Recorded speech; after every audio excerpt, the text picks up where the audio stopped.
Greetings. My name is Kimberly Keaton. I am a professor at Lincoln University. I'm an academic art librarian. Uh, I have been in the profession for about a year and 6 months now, and I'm very passionate about what I do. I'm also a writer. I hold a BA in English Creative Writing from the University of Houston, and I have a graduate certificate in African American Studies from the University of Houston, alongside other, a few more things in my life that I've done. I'm a daydreamer, reader, writer, once again, fashionista. Um, I just love all things literacy, and I just like to share other things that I like to do with other people. So when thinking about creating a library short course, which is one of the first that I've ever heard of, I thought that for this first section for her stories, which is the title of the library short course, would be something that people would gravitate to, that they had probably no idea that three African American women were born in the state of Missouri and became to be legendary and critically acclaimed leaders in our country. Again, the course is entitled Her Stories, HERSTORIES. You can access the website to enroll into the course at www.herstories365.wordpress.com. Again, www.herstories365.wordpress.com. Okay, so and thinking about my own life, um, the the four women that we are going to focus on embody a lot of my own character traits. And I think the people that have signed up for this course, they feel the same way in some of the reflections that they've written. So when it comes to this course, it's self-paced. You can access it online every day, all night. It's very easy, I think. I think it's set up pretty easy for you to do everything that you need to do on your own.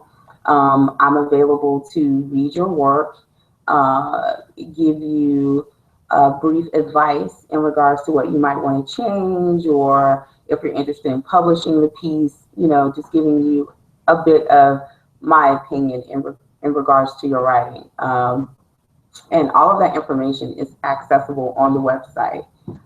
In addition, I am going to open up the chat box, and I am going to enter in the website. So if you're interested in signing up and you're watching this video, you can do it live with me right now.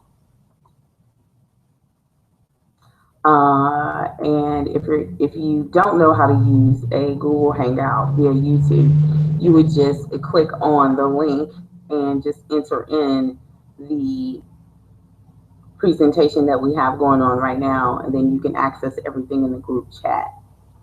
Now, with regards to how the course is set up, again, the syllabus is available on the website, and the thing that you would pretty much be doing in this course is reflective writing.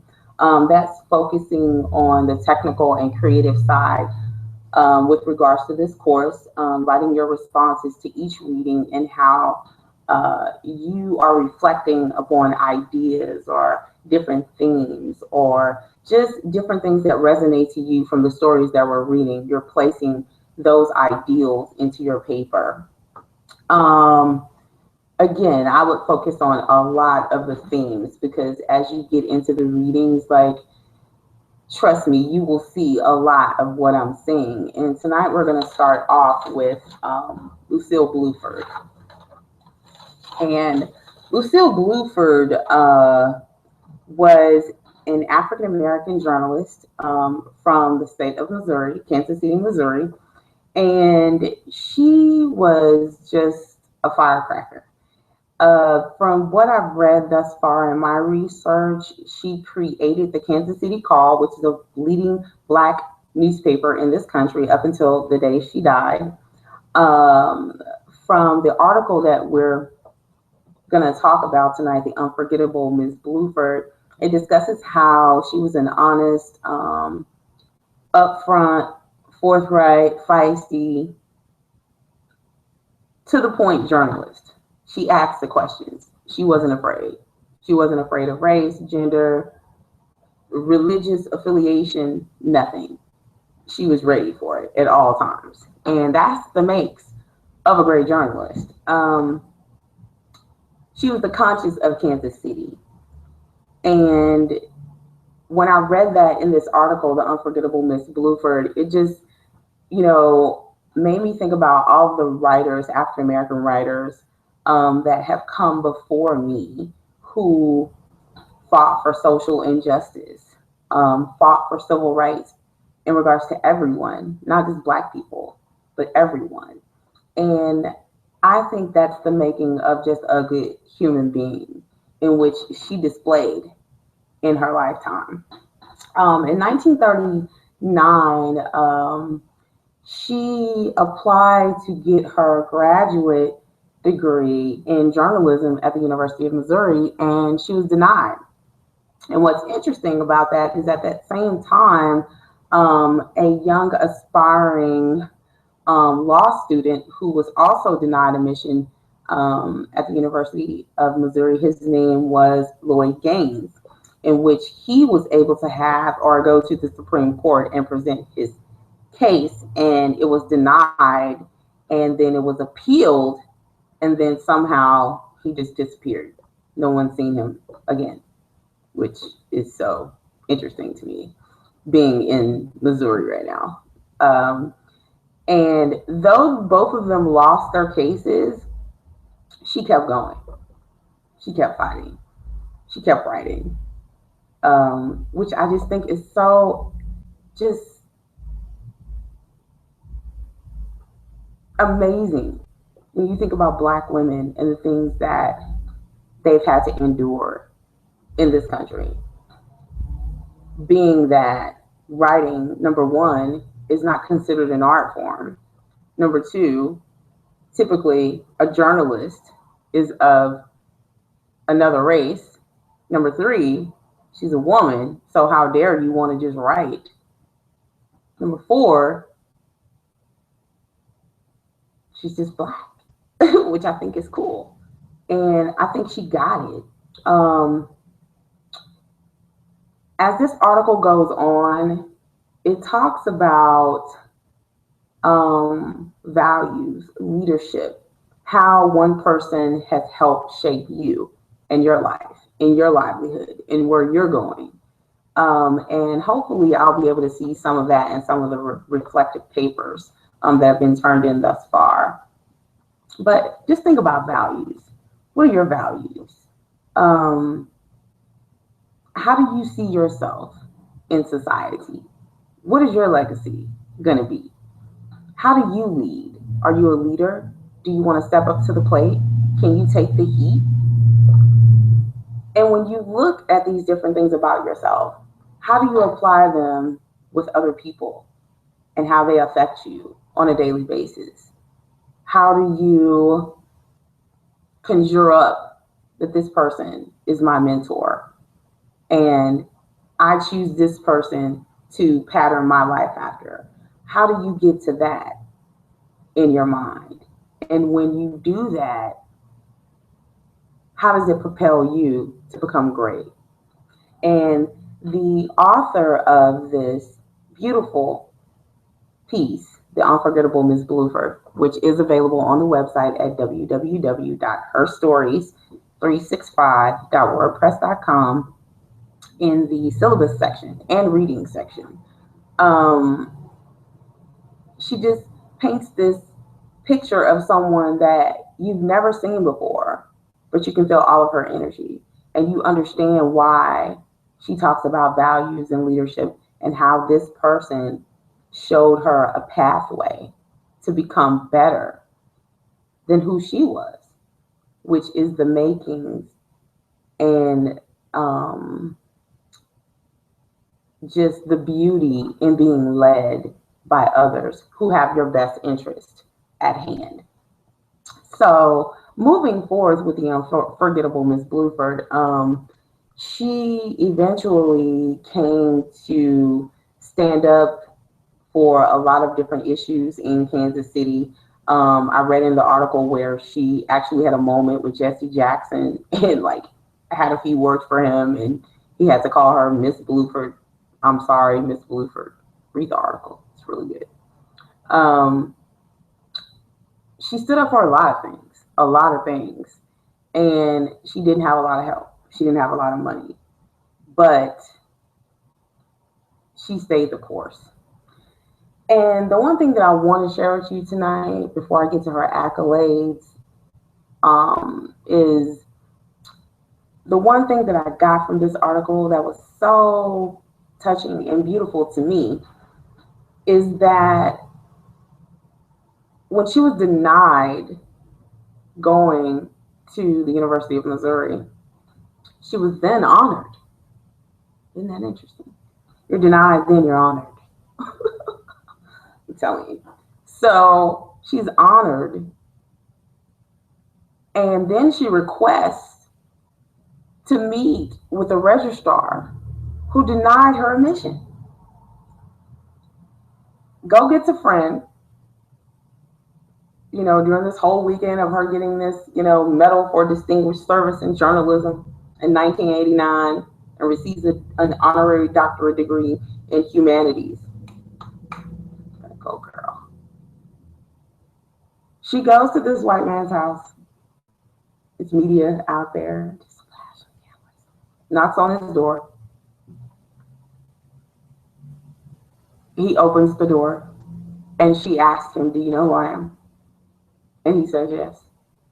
And she goes in the house, sits down on the couch, and they have this fabulous conversation.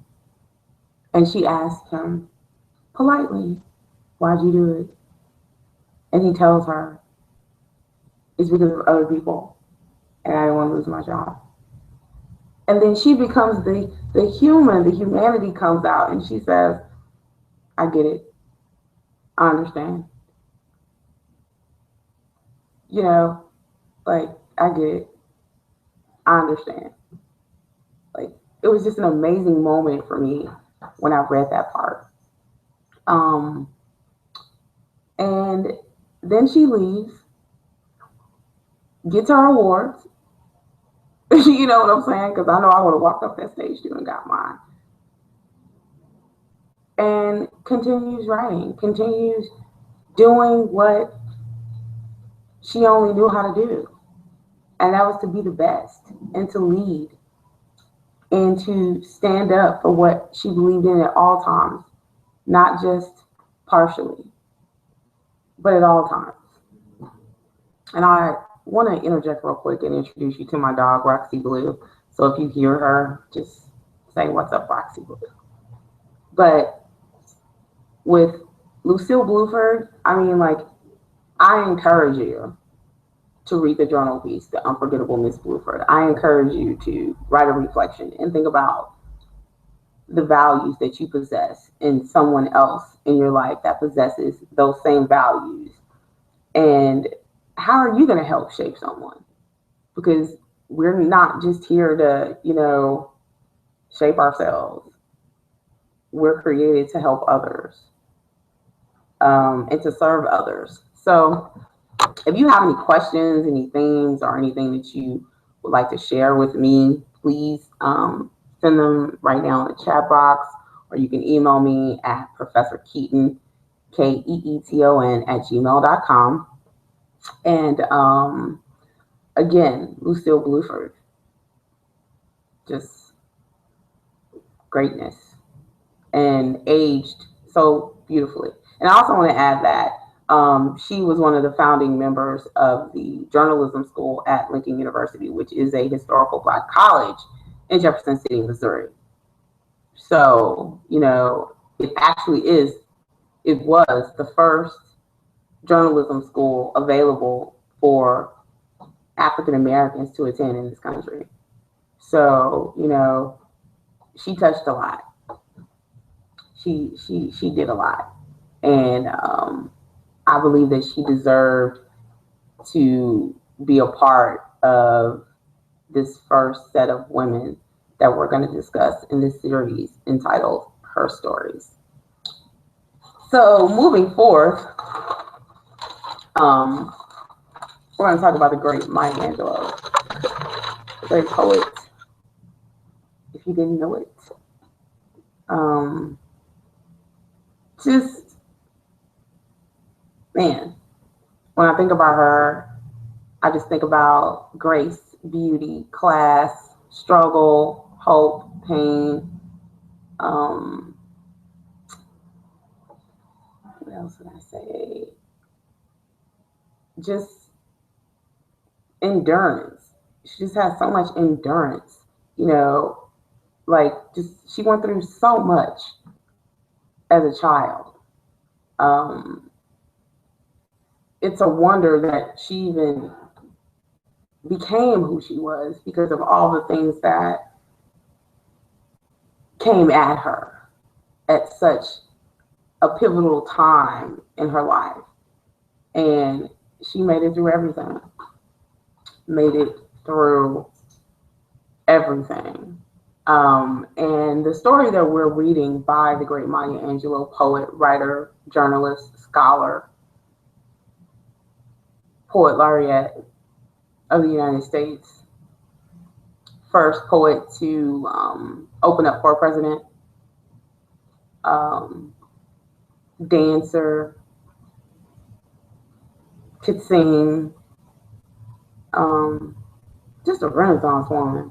She's just boss, in my opinion. The story is entitled The Reunion. It's a short story. One of the first that I've read by her too. Like I was like excited to read the story.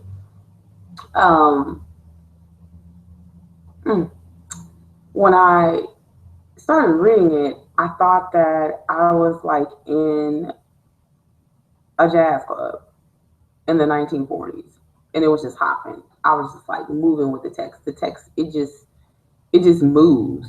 Like her words it's like on a piano. Like she just going. And I was just like, I was completely amazed. Just like, are you serious? Like she's actually using the text as music and you can feel it. So in my notes, I put text and rhythm, moves on the page. You are in the moment.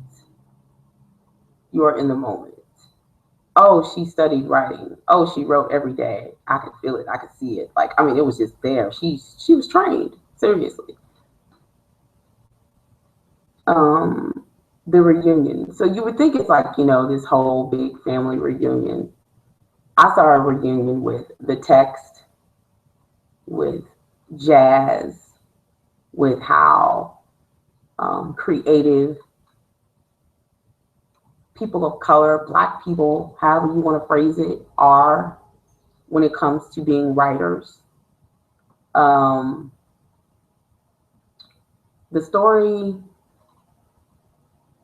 talks about her in the moment of music and playing with this band, and she's thinking about her life and what she's went through. And then the next thing that happens, she sees this person from her past who was someone that she helped raise as a maid.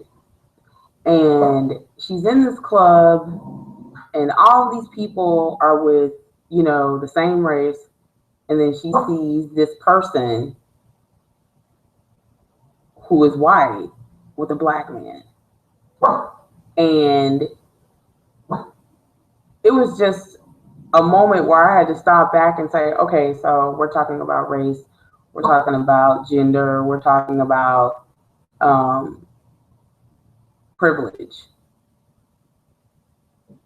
Immediately privilege came to her mind in the story, because I mean it came to mind because I was like, wow, okay, so like you see all these things, all these colors, all these things going on, and this person from your past, Beth, and the other character's name is Mina. Mina is the main character. Um, Mina sees Beth, and Mina goes into this trance of, you know, what's she doing here? Why she with this dude? Oh, so you think you just oh oh. So that's what it's about. You feel as though that, since you have all these other things that you're afforded because of your color of skin, then you can have, this too, this, this too. And what was so beautiful about it was that she was doing it all with music. It was just like it's one of the stories that I'm going to probably go back to use for practice in regards to the technical portion of writing, as far as being able to move text on a paper. And it was something else. So, you know, she's thinking about all these things that she did as a maid and the life that she had and how they treated her. And, then the next thing you know, she doesn't see this person.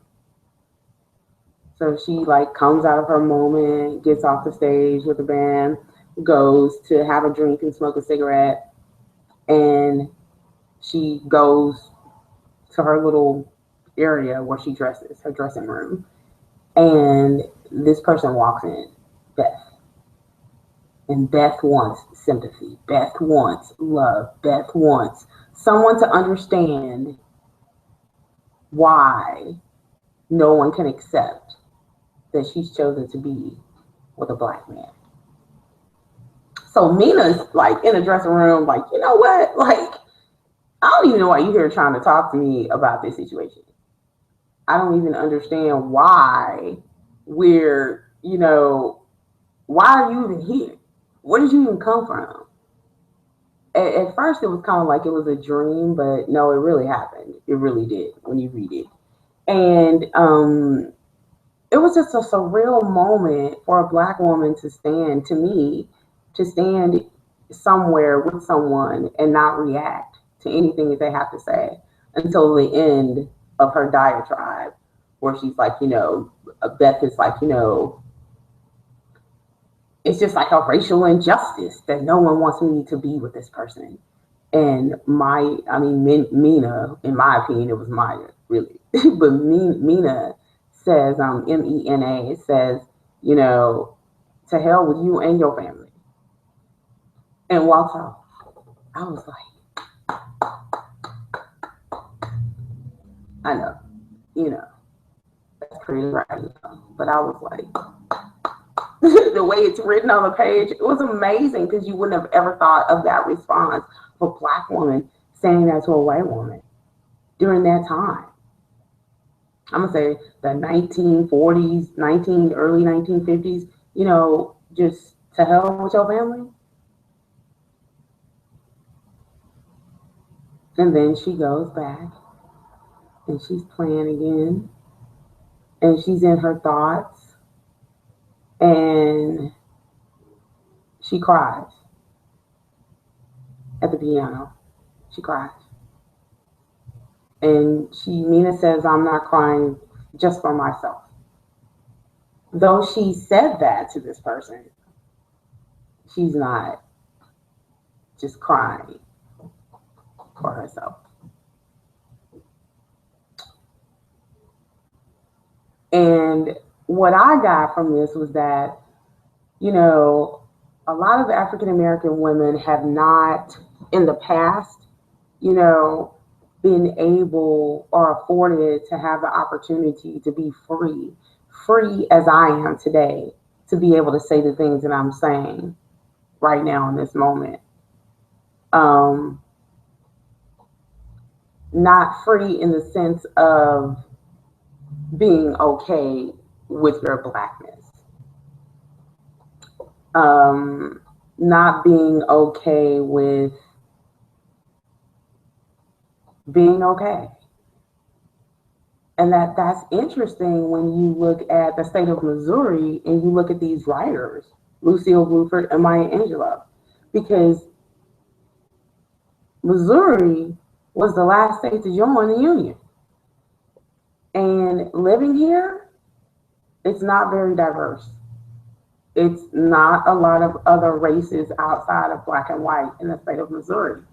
And sometimes I think that it's like 40 years behind. I understand why the great writers left, as a writer myself, because how can you be stifled in racism and, all of these other underlining issues of just being that you don't like someone, the color of their skin.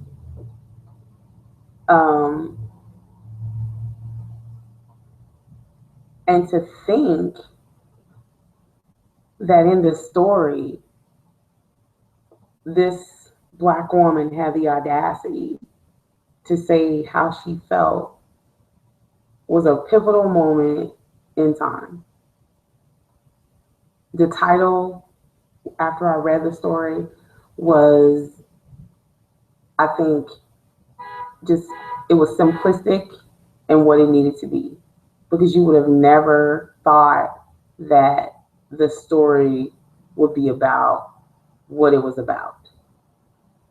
And I encourage you to read it at www.herstories365.wordpress.com. Now, as it pertains to themes, your reflections, I just say just write, because I'm not here to judge you. I'm just here to read what you have to say and to give you a little feedback. If you want more information about grammatical errors or structure, I'm more than welcome. I'm more than happy to provide that as far as my comments are concerned. But what I'm really interested in doing is just reading the content. Sometimes you just need to read the content. However, there is a format for the papers, so please make sure you read the syllabus. If you have any questions that you want to ask me, you can reach me at Professor Keeton, Keeton, @gmail.com. For newcomers, you must be enrolled in the course in order to participate. So make sure you sign up tonight if you're interested. Our next Google Hangout will be in the month of May, where we will be discussing Josephine Baker and Kate Chopin. I chose Kate Chopin. She's a white writer, Caucasian writer, because she's one of the best. Just can't be denied. Feminist, just all that and then some, can't be denied. Josephine Baker cannot be denied. So again, I encourage you to read these first two stories, The Reunion by Maya Angelou and The Unforgettable Miss Bluford. I thank you for joining me tonight. And if you would like to comment, join our discussions, you can access those on the website as well. You can learn more about me, what I've done with my career, if you're interested in that, on the website. And just, if you have any suggestions or have anybody that you think we would benefit from all learning about, feel free to drop me an email, because I'm always interested in learning about women writers in general, and just a good story. So thank you for attending this first lecture, which I think is kind of like an open-ended conversation. And I hope to see you sooner than soon. And you have a great weekend. This will be archived and available via the Her Stories video channel on YouTube. So make sure you subscribe. Holla Black at me on Facebook. Just look me up under Kimberly Keeton, Kimberly with a Y. And you can follow me on Instagram at Kim is so fly. KYMIZSOFLY. All right. Keep it moving. Life is good. Holla Black. Her Stories.